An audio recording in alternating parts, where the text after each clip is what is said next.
everyone. Good afternoon. I'm so excited to be here with you on this Zoom call. I wish that I could be in a space with you all, and so I just appreciate and admire your dedication to this work, to this inner work, especially in light of everything that is going on. So as the session is on mindfulness and self-care, remember to take care of yourselves. And so whatever that looks like, if you have your fidgets nearby, feel free to engage with me in the chat. I will be checking that. I'm going to go ahead and share my screen here so you can see my PowerPoint. So we will get that up and going. And yeah, we'll have a really great conversation today. So let's presenter mode. Okay, perfect. And it may be a little bit tricky for me to see your chat on here. So I might have to toggle back and forth.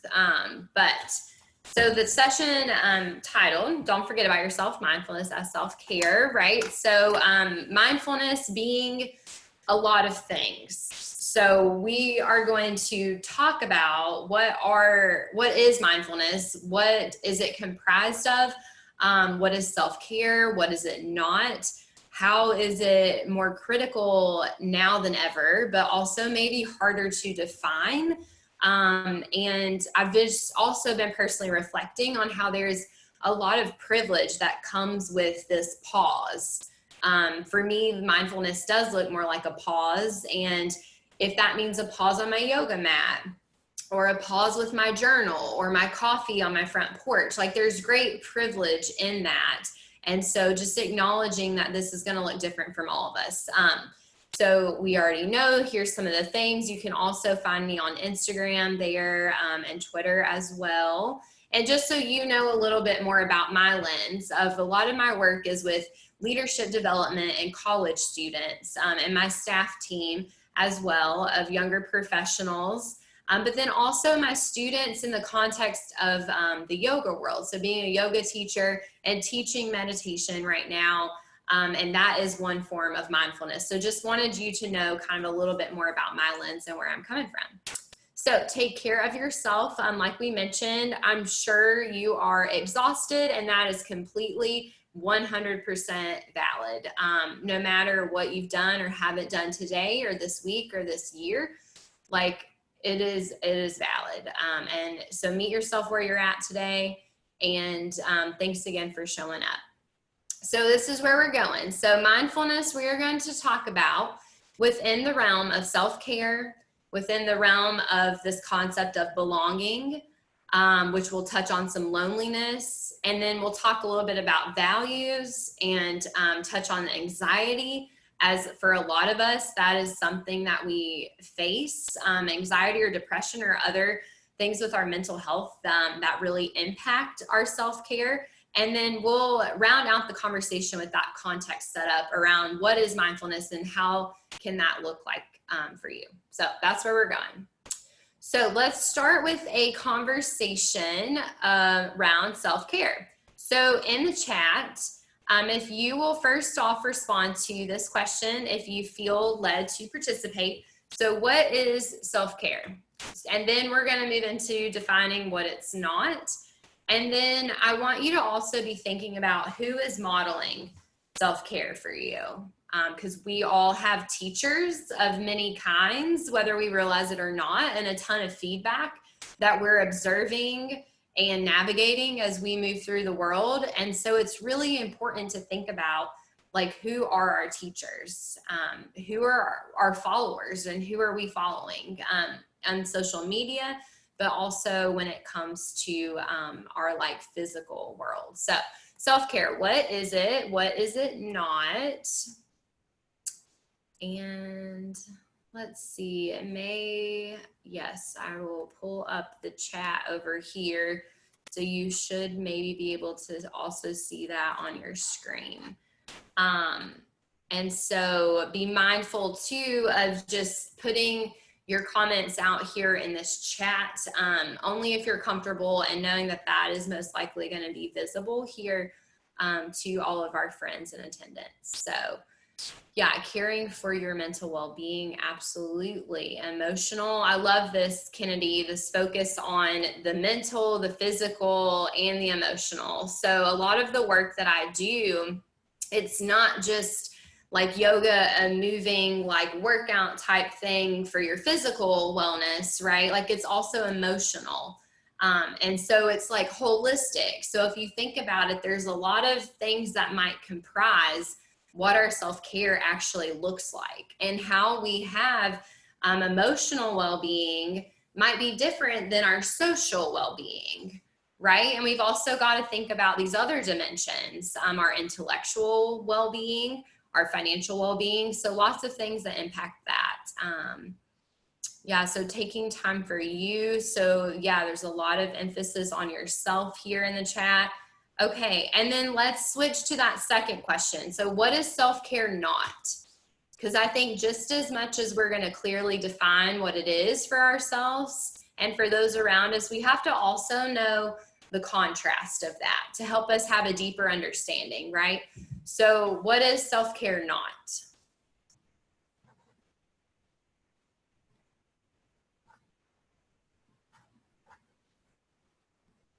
Yeah, that's great, Aspen. Thank you. So it's not necessarily, it's not a competition, right? And it is self-care. It's personal. So it's about you and you, right? So putting you before other people, but I'm going to put a quote up here in a second. That's an interesting way for us to think about our self-care as not being selfish and actually is doing a service to our greater community. Oh, yeah, that's great. It is not selfish. That's awesome. Yeah, absolutely, Anna.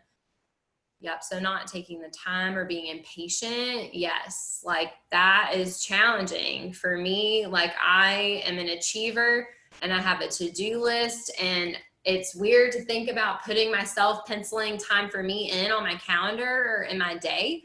But we have to do that sometimes, right? Like we have to fight for our self-care and find a way to prioritize it. Yeah, so these are great comments, y'all. Thank you so much for sharing your perspective here. Yeah, your personal needs, or even like thinking about your hygiene. Like, what do you need to feel good and confident and connected? And especially in times of like quarantine and staying home, like, you know, right before this call, like I'm in yoga pants, to be honest with you, but I went and grabbed on some earrings because I was like, this will just make me feel, you know, like good, right? So like leaning into that, and that changes like all day, right? And what makes me feel good today may not make me feel good tomorrow. Yeah, these are some really like quality definitions. So I can tell this is not the first time that y'all are thinking about this. So who's modeling this for you? So where did you get these definitions from and these concepts of self-care? So who are your teachers? If you don't mind responding just a little bit here. Okay, yeah, love that, Charlie. So your mom, absolutely. So family, parents, definitely. Yeah, so people typically that are closer to us are therapists, absolutely. I've been very grateful to be able to participate in teletherapy, and that has been amazing. I hope some of you are finding ways to continue those relationships that you've had prior to COVID also. Sometimes it is our literal teachers, right, who are modeling it. Yeah, and then modeling it for yourself. That's great, trial and error. So yeah, Jay, like making that very personal and just seeing what works, right? Like it's not going to be the exact same thing or one person usually. It's going to be a conglomerate of different people, of what's happening in the media, who we're following again on social media. Like research study after research study has shown that like social media or Instagram actually is not helpful for our self-care, our well-being. Like it decreases it a lot of times because of who we're following, like can have an impact on that, or how much time we're spending on there, right? So making sure that we're being cognizant of that, and in these other virtual spaces too, who's modeling it for us. Okay, so wanted to put this out here to like frame our conversation. And then let's see about continuing on here. So here is a quote again to hit on this piece of it not being selfish. So the self is a macrocosm through which the outside culture is shaped. So acknowledging that just as much as culture and media and all these people are influencing you and us, that we also are shaping culture. So we are shaping the greater world. So instead of thinking of this inner work as selfish, we can see it as service to the cultural consciousness, right? So it's really important how we show up for ourselves. It impacts how we're able to show up for other people. It impacts how we're able to live on our personal missions or our calling, whatever it is we feel compelled to do, our duty, our social responsibility, like the inner work, right? Like it starts within, it starts with us. And I would say that this inner work, it is like really exhausting, you know? So that's why self-care, we want to pair with that, because you have to keep taking care of yourself. Like doing the work, holding a mirror up to yourself constantly is exhausting. And it's really important. It's a form of our social responsibility for our community. So belonging, let's talk about that for a moment here. So everyone, if you will, just quietly to yourself or out loud, wherever you are in your space, repeat after me. I belong.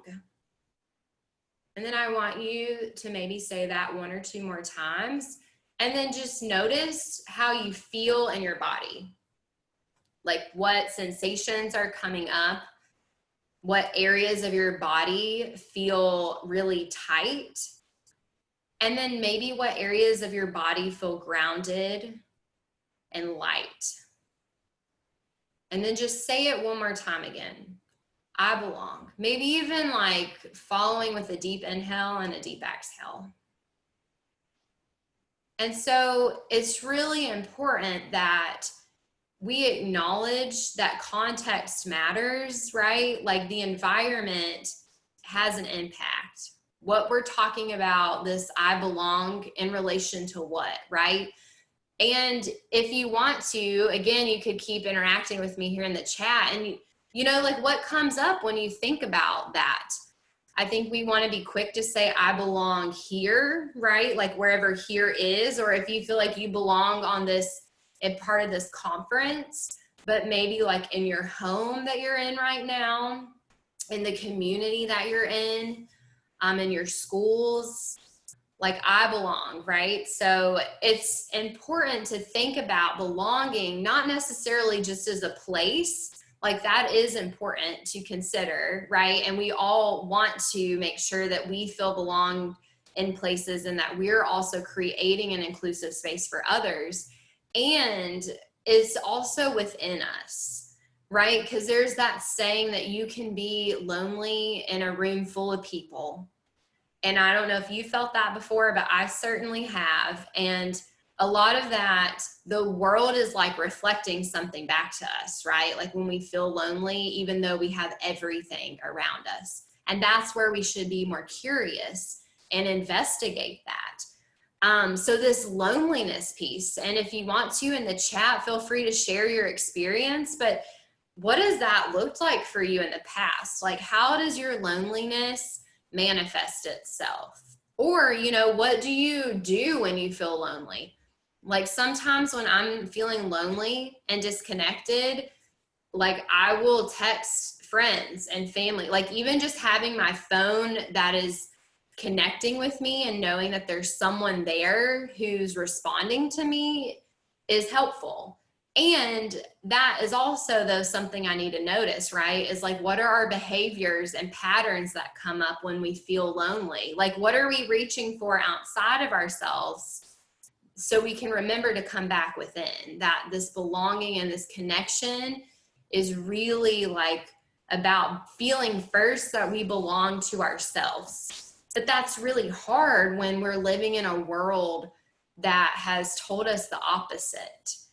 And so again, our teachers matter, our environments matter. They have great influence over us.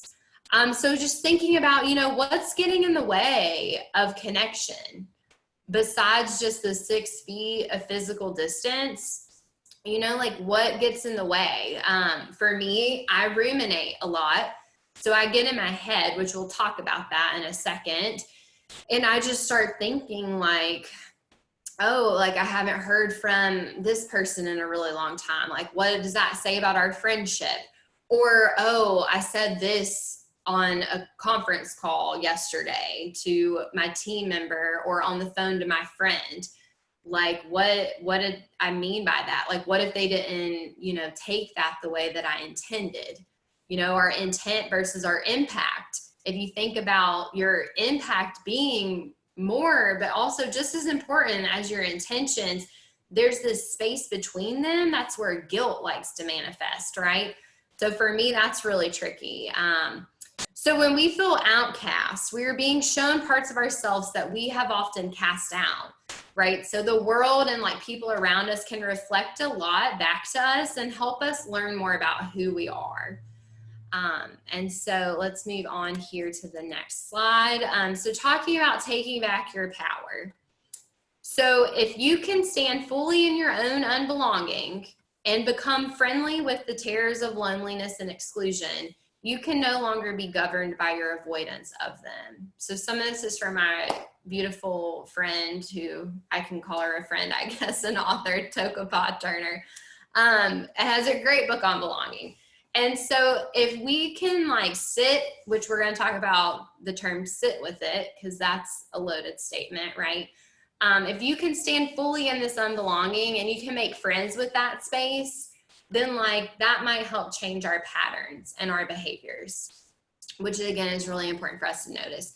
And I love thinking about transformation as a shedding, not just something that we are like changing about ourselves or that we're adding on, but that change and transformation comes with peeling back what has existed. And you could even take that and look at social change and transformation there in our society with systemic racism, right? It's something that this world has been built upon. And so it needs to continue to be peeled back like every day within ourselves, within these greater systems and policies that govern our country. And so when you think about transformation of who you are, you know, it's not that like to be better or anything that we need anything outside of ourselves. We just need to come back to who we are and remember that and take back this power.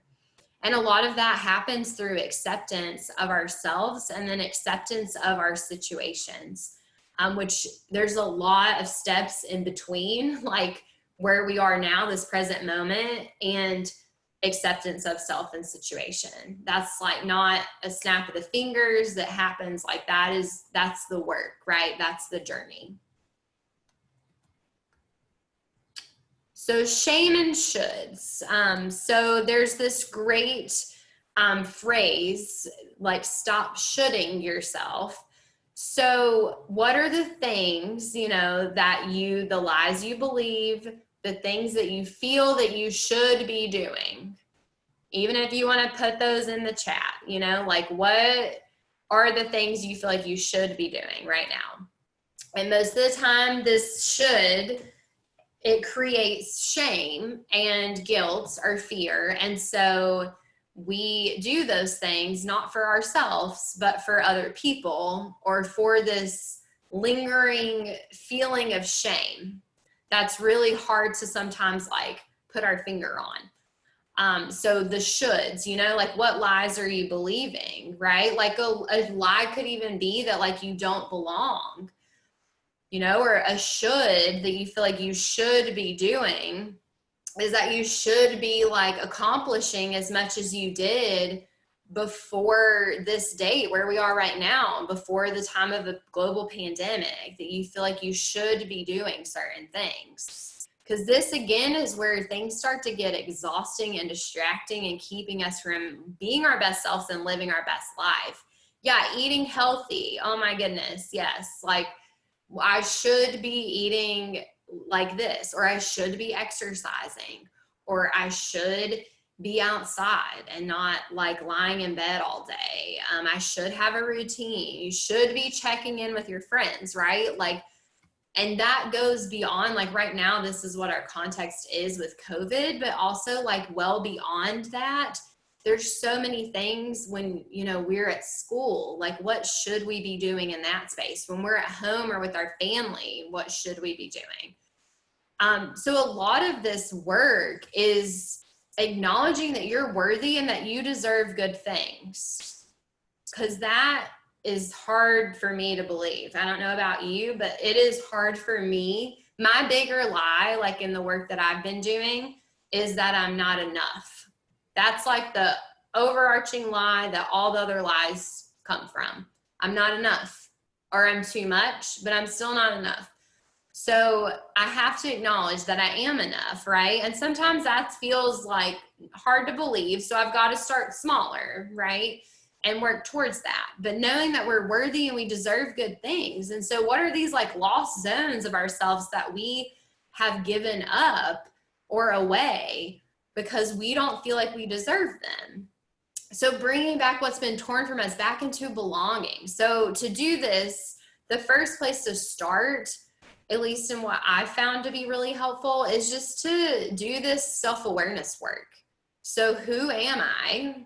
And what do I want? And what do I value? So looking and digging into those questions. So thinking about values, right? And congruency. So values are things that we give worth. We assign a value to them, and they often distinguish our character. And a lot of times for us, it's like the backbone. It's what moves us through the world.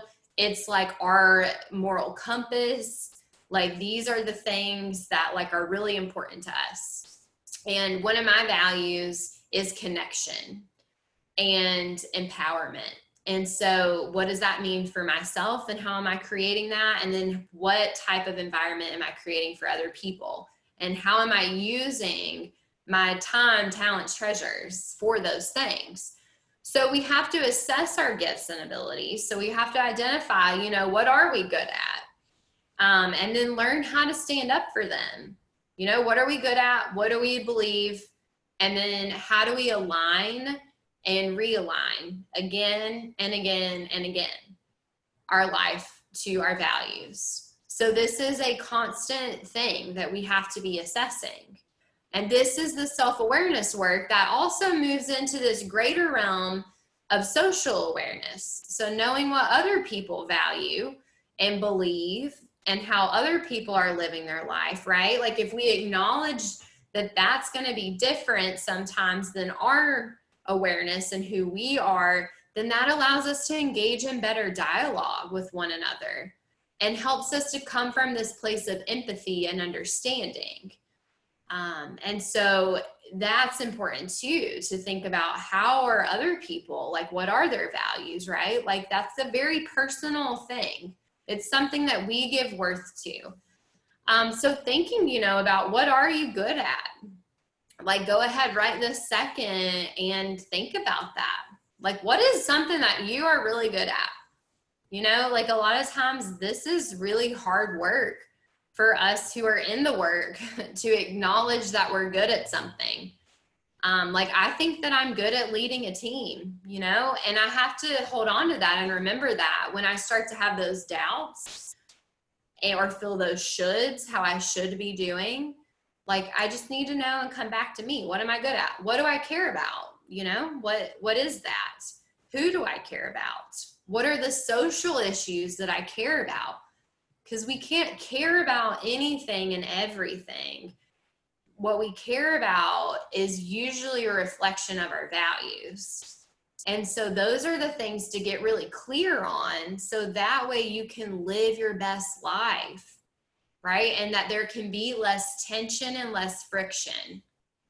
If you've ever been doing something and then your stomach started hurting, or maybe like your throat felt tight, like those are good things to pay attention to, right? Like usually our throat is connected to this energy lock right here. We would call like our throat chakra. And it's like our place of truth. and how we speak from that or not. It's also like a cry response. So if there's something we're holding back, our chest might feel tight, or maybe our throat does, or maybe we feel it in other places, our gut, you know? So really, like, again, as we started this session with, like, when you're feeling certain things, you know, don't necessarily worry so much about putting a label on that and like an origin, like where that's coming from. Maybe even just pause and see how that's showing up in your body. And that can give you more information. So let's touch on anxiety here. So when anxiety being when we feel we lack something. So I heard this, one of my yoga teachers, I was in a meditation class and she was talking about how, like, describing her anxiety as when she starts to come from this place of scarce living. So this place of thinking that like something, again, is not enough, right? So for me, that made perfect sense and just clicked because I was like, yes, like my anxiety is connected to and rooted in this lie that like I'm not enough. And there's a lot of work around that, right? A lot of work I'm doing, a lot of work to be done. But the anxiety comes up when like I feel like I'm living or experiencing something from a place of scarcity instead of abundance. So what would it look like to shift that feeling from a place of lack and scarcity to a place of abundance, and like living from a place of abundance? Again, and that's easier said and like sounds like a nice little like nugget to toss down at you, but the work is identifying those things, right? The work is like getting back to your truth. So we believe false narratives all the time.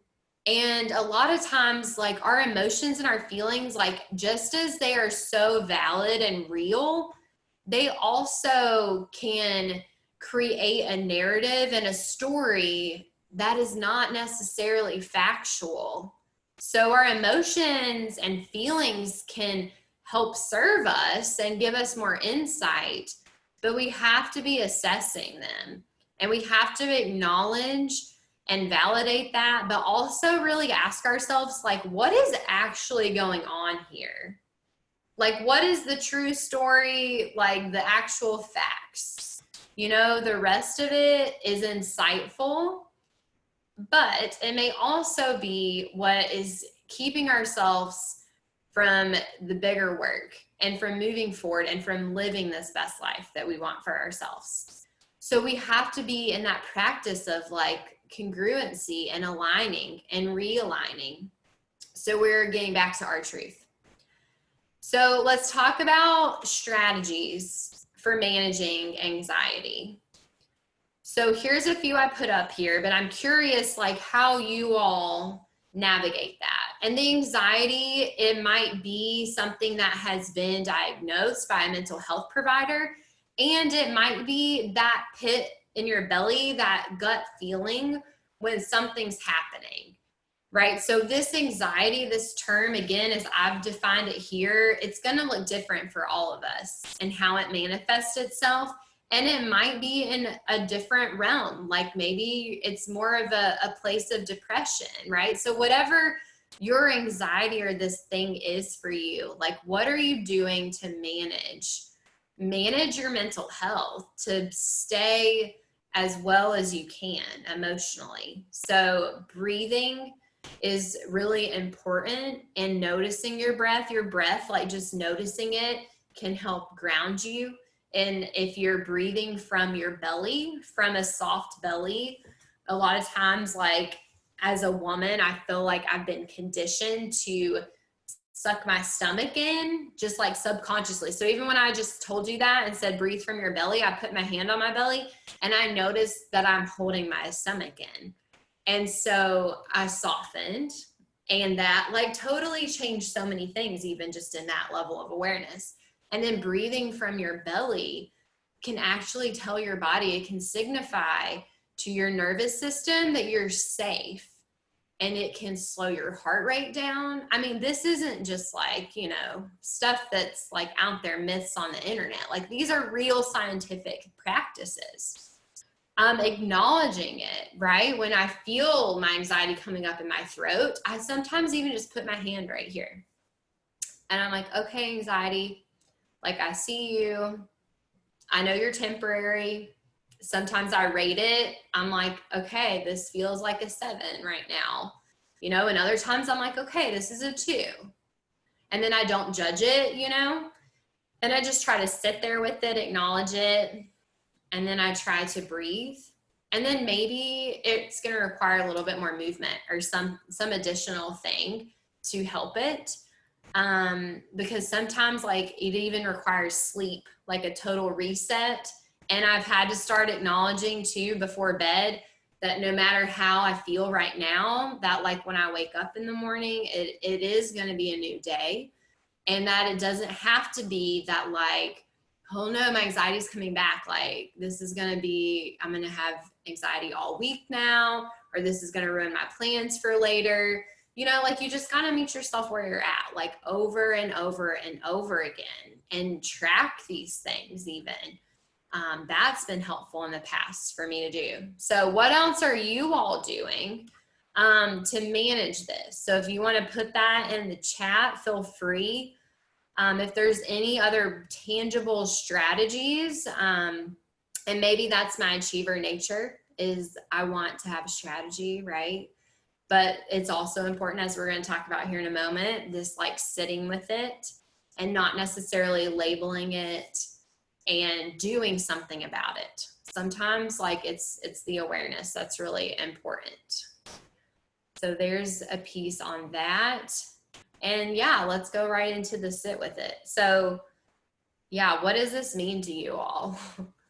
I'm sure, hopefully, maybe you've heard this before. I think about it constantly to myself. I'm like, Brooke, just like sit with it. And it sounds really like nice. My counselor has told this to me before. And I'm like, I know I need to sit with it. But can someone please tell me, you know, like what does that mean? Like, how do I sit with it, you know? And I mean, I don't have all the answers either, right? Like, I'm in this work with you. I'm a human as well. And so I'm curious, like, let's do some crowdsourcing here too for this. Like, what does this mean to you? Like, how do you manage your anxiety? Like, how do you sit with it? So listening to music, absolutely. Smelling peppermint. Oh my gosh, Celia, yes. Like, essential oils are so helpful. Also, like, adding some to a warm bath can be nice if you have that opportunity. Working out can be a really great way. Sometimes when we're feeling anxious, like, sit with it doesn't necessarily mean like sit still in a quiet, dark room. Like, that's not it. It might mean that sitting with it is like exercising and bringing some movement into your body and getting your heart rate up, which sounds counterintuitive, but that is also a strategy, right? Playing with your pets, drawing, writing out your feelings. Absolutely. Yeah, it's easy to internalize it, definitely. And to blame it and to pit it, or just to like want to investigate it and want to know, like, why is this happening to me? Which is a valid question. And that is also, right, like doing something. So just sitting with it, and maybe it changes when you put that word, that qualifier in front of it, just sit with it. That might elicit a totally different feeling for you, but just practicing how to sit with it. So that's just something good to know, because I think that that's a solution we're going to continue to hear. And so what does that mean to you? Like, how do you sit with it? And it may change moment to moment also. So that's setting the stage for this word of mindfulness. So what is it? Here's a definition for you, but I feel really strongly about us always defining things for ourselves in relation to who we are and our greater context for our world. So objectively noticing and lovingly allowing the rising and falling of sensation, feelings, thoughts, and emotions. So mindfulness is interesting, right? Because a lot of people, there's this perception that, you know, you need your sage out, like you got your mudras, your oming, and, you know, if you're thinking about anything, then you're not meditating or you're not practicing mindfulness. And I don't believe that to be true. I think that our thoughts, we're going to have thoughts because we are humans and that's how our minds work.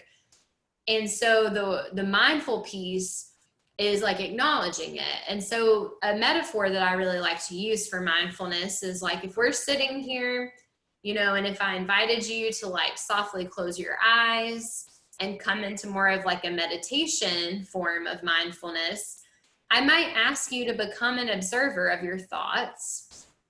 And you might immediately feel like you have 500 of them. And I'll throw a stat up here in a second, according to neuroscience, about exactly how many thoughts we have. But you might, you know, think, okay, like, what do I have to do later? Like, I'm looking out a window right now and I'm like, man, I bet it feels good outside. Like, just, you know, mind going everywhere. I'm looking at the pillows on the couch that like need to be fluffed, and my family I'm going to see later. Like, just so many thoughts. So what is a good way to do to practice here is not like completely ridding the thoughts, but it's to have awareness of them, awareness of our awareness. And as you have this thought, you can just think of it as like being an observer, taking it out of your brain, putting it on a leaf and sending it downstream. Or you can think of it as a car going by, or you could think of it as a cloud passing over. So it's not like just clearing your mind, because that's just not really realistic, right? And so that's where I think a lot of people get caught up on this work, is that you have to, like, you're not good at it. You know, we like immediately take ourselves out of the game, out of the arena, because we don't think we're good at it. So we just don't do it. We don't practice it. But this is a good practice for everyone, right? And how we define it. So what does your practice look like? If you would and feel compelled to put that in the chat, like, what does it look like to you? So I'm interested in your definition, but I'm more interested in what this looks like in practice. So how would you practice mindfulness?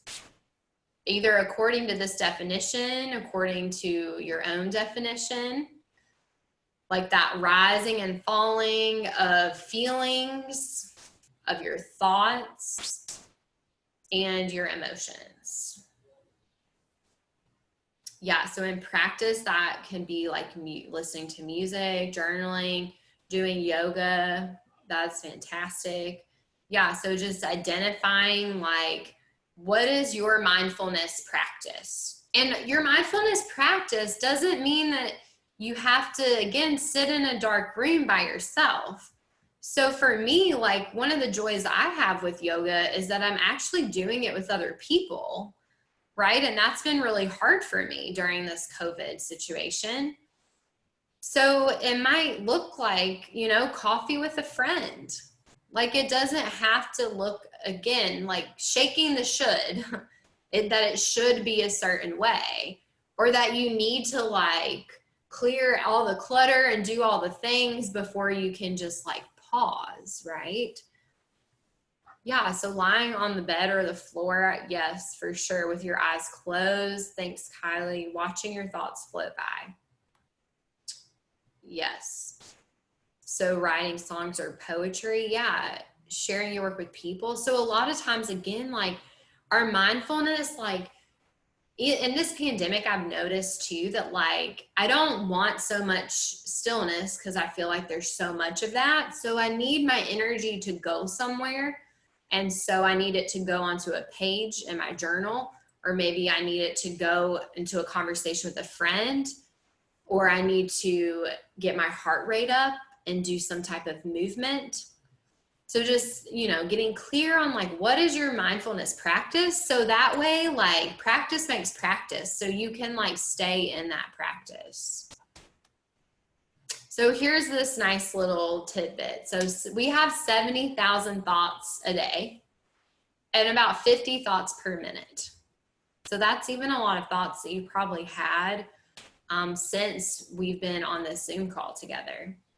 So we have to just be in this work of awareness of our awareness, right?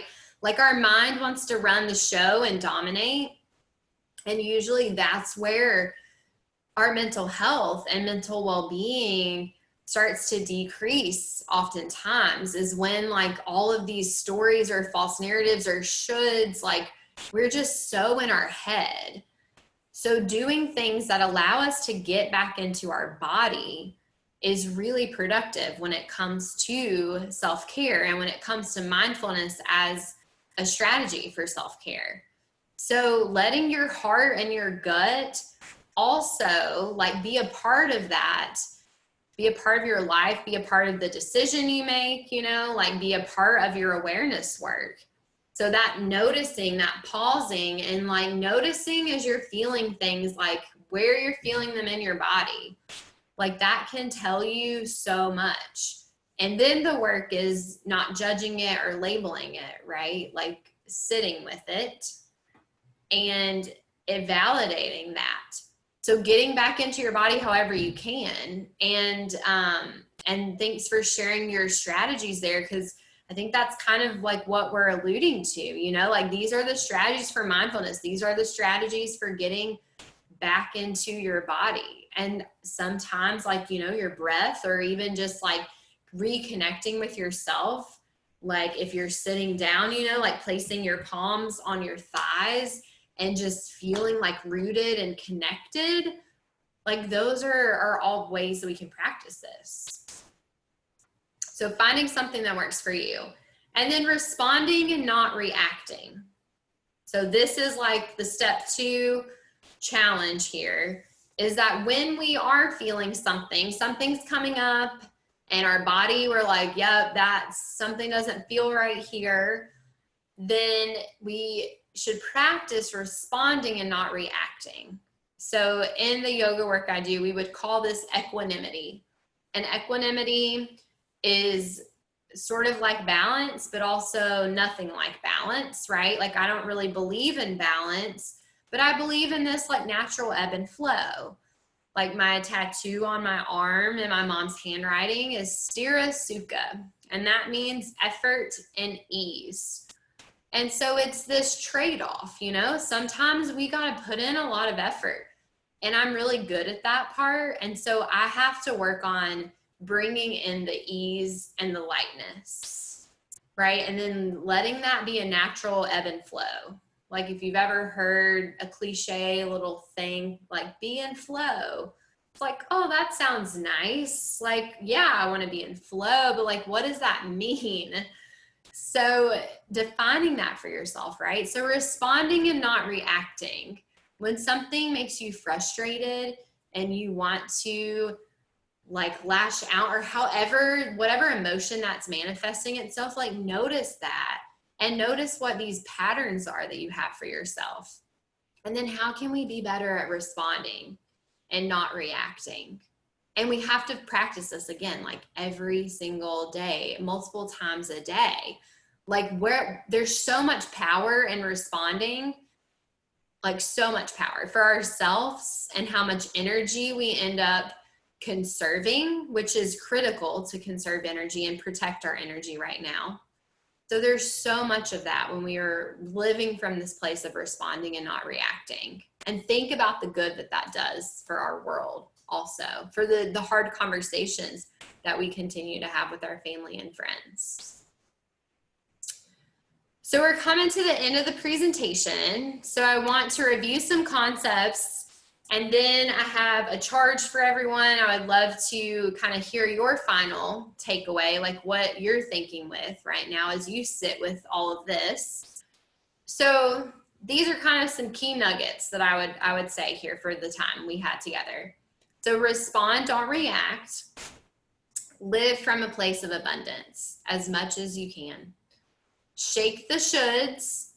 So whatever those shoulds are, you feel like you should be doing, just like let that go. It's not worth the energy. And then stop adding on as you think about what needs to change about yourself or our world. Look at it as transformation is letting go of the things that shouldn't have belonged in the first place. And then be wild, like give yourself permission. You know, as for me being an achiever, sometimes I feel like I need someone or something to give me permission to live according to how I want to. And so give yourself the permission if you need. Live and lead from a place of love and not fear. And I think with this pandemic, this has been especially challenging because I've found that I've lived more from a place of fear lately than this place of love. So how do we come back to that and center ourselves and do this work so we can keep living and leading from love and not letting fear dominate our choices and decisions? And then our feelings aren't the problem. It's our relationship to them that can be tricky. So just noticing how our emotions and feelings can give us more information, and also acknowledging like what are the facts of the situation. And then be, don't just do. So remember, you're a human being for a reason. So it's okay to be. So to be and not focus on the doing so much. And then practice makes practice. Practice does not make perfect. Practice makes practice. So keep practicing. And this is something that we will be doing like every day, you know, as long as we're able to be here together. So those are the review here. So I want to, again, if you don't mind, posting some things in the chat. Like, what is one thing that you're going to start or stop doing as a result of our conversation today? And if you'll just note when you respond, if it's something that you're starting or something that you're stopping. So whatever you feel like is the one thing that's like sticking with you the most, because I gave you a lot today in this hour we had together. So what's one thing you're going to start or stop doing? And I'll give you a second, just like some space to think about that and to mindfully and powerfully choose. And then if you would like to share in the chat. And then also knowing that is okay if this is something that you are writing in your journal and not putting in the chat. And it's okay if this changes 5 minutes after we hop off this call.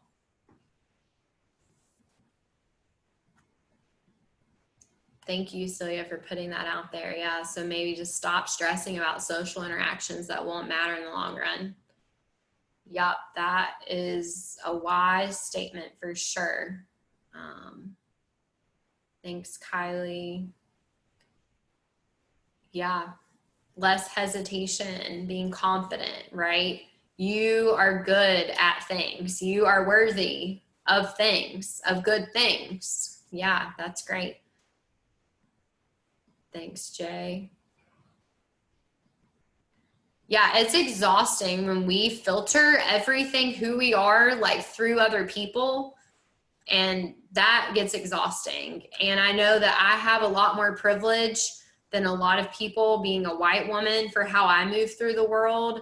And so just acknowledging that, right? Yeah, that's fantastic. Thanks, Reese. Yeah, start thinking of self-care as essential and not optional. That's fantastic. So I just challenge you all, like, in light of everything that's happening and in light of the whole picture of this youth conference, you know, how does this nugget, the 50 minutes we spent together, how do you integrate that into your own life, making it authentic, into what else you're learning? Like, what is that for you all?